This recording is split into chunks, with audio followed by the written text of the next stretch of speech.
This is things I wish I could say in Sunday school. I want to share some thoughts and ideas that are different than what we usually hear. My goal is to be really honest rather than inherently faith-promoting. I hope these ideas may spark some interesting discussions with your friends, families, or classes. Please enjoy. This is the lesson for July 28th through August 3rd and August 4th through August 10th. Doctrine and Covenants, sections 84 through 87.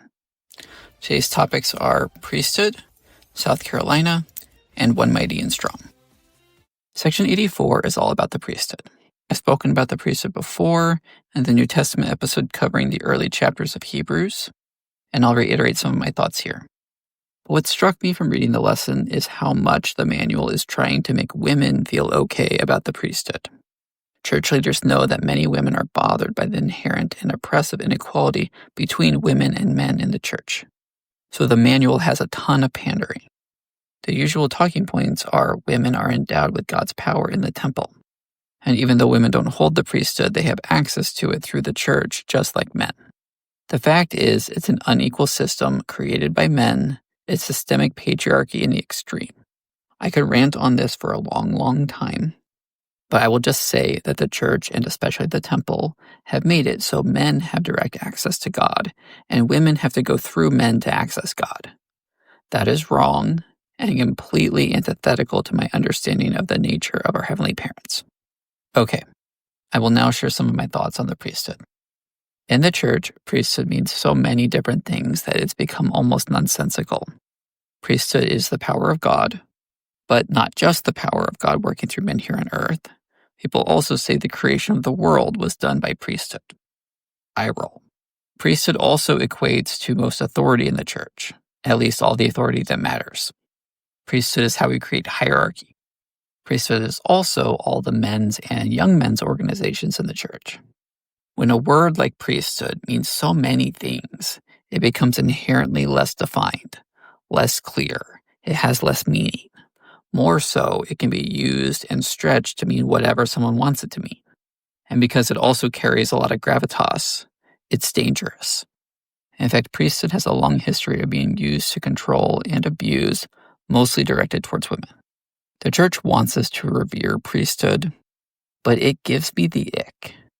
The long history of abuse and inherent inequality makes me really uncomfortable with it. I know the church wants me to view it as this amazing power that men in the church use to serve and bless others, and women have just as much access to it. But I just can't. I have seen and experienced too much to buy that narrative. Section 87 contains what people refer to as the Civil War prophecy. I really like some of what the manual did in the heading for this lesson. They acknowledge that there was a major dispute going on between South Carolina and the U.S. over tariffs in 1832. South Carolina was defying the federal government. That was the context of this revelation. The manual acknowledges that this dispute did not lead to war. They reached a compromise in early 1833. But the manual still tries to take credit for Joseph Smith predicting the Civil War, even though the section also mentions getting Great Britain involved, and that never happened. I also wanted to mention how high tensions were when Joseph Smith dictated Section 87. Many southern states were deeply upset by the tariffs placed in 1828 because they did not favor agrarian economies. When Andrew Jackson became president, they hoped he would eliminate the tariffs, but he barely softened them in 1832. That appeased most of the southern states, but not South Carolina. And by the way, these tariffs were acts of Congress, not unilateral decrees from the executive branch. Anyway, John C. Calhoun from South Carolina was vice president to Andrew Jackson, and Calhoun ended up resigning the vice presidency so he could run for Senate to fight these tariffs. It was a big deal. Many people thought war was inevitable when Section 87 was written, because on top of all this, there was also extreme tension over slavery. That was not going to go away. You cannot compromise over whether it's okay to own human beings as property. Frankly, it's disgusting that there was the 3/5 compromise in the Constitution. All of this is to say that Joseph Smith wasn't really going out on a huge limb here, and the war he thought was coming didn't. It was a different war 30 years in the future, but the same root causes were there because they would never go away otherwise. I get how it looks like Joseph Smith was straight up predicting the Civil War from our 20th and 21st century perspectives, but I don't think that's what was really going on here. There's just too much real historical context. The next topic is disturbing. If you're likely to be upset or there are young ears around, go ahead and stop listening. It comes from section 85, verse 7. The manual skips this completely. I'll read the verse and then discuss. And it shall come to pass that I, the Lord God, will send one mighty and strong, holding the scepter of power in his hand, clothed with light for a covering, whose mouth shall utter words, eternal words. All his bowels shall be a fountain of truth, to set in order the house of God, and to arrange by lot the inheritances of the saints whose names are found, and the names of their fathers and of their children, enrolled in the book of the law of God.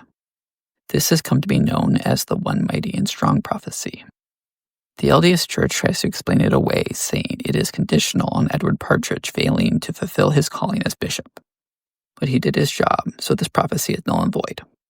But this section was a letter to William W. Phelps. It makes no mention of Edward Partridge at all, or the role of bishop. However, many fundamentalist and polygamous breakoff groups from the LDS Church view their leaders as the one mighty and strong who will correct things when the church has gone astray. But there are many theories regarding who this prophecy is about. Some have thought it's about Brigham Young, some James Strang, some Joseph Smith III when he became leader of the reorganized church. What I find most disturbing is that some fundamentalist extremists are inspired by this prophecy, and they have committed several actual murders, specifically the LeBaron sect. You can Google the LeBaron murders. There's also a docuseries called Daughters of the Cult, and even a made-for-TV scripted movie about it from 1993 called Prophet of Evil. It's pretty disturbing, but it's not the only murders. The Lafferty brothers were inspired by the one mighty and strong. They murdered their sister-in-law and 15-month-old niece in American Fork, Utah. The book Under the Banner of Heaven goes into a lot of detail about it, and it has also been made into a TV series called Under the Banner of Heaven. I understand why the manual would just skip over this prophecy. It has led to some extremely disturbing atrocities. But I also think it's negligent to not acknowledge this stuff. It happened. There's a lot to be learned from considering how religious extremism occurs. But it doesn't happen in a vacuum. There's a lot of small steps that lead there, and it almost always starts with strong misogyny. Really buying into the authority of the priesthood that makes women subservient to men. Believing that is the natural or godly order, and then taking extreme steps to enforce it. It's so gross, and it's still happening. We've seen a new resurgence in misogyny with incels. They are radicalizing themselves with the content they consume, like Andrew Tate, and way, way too many others in what's now been called the manosphere. It's disgusting, and it's going to get worse because nothing is really being done about the problem. Sorry for talking about such a disturbing topic. I just think we can't ignore it. That's it for this week. Thanks for listening. Please share with family and friends. Until next time.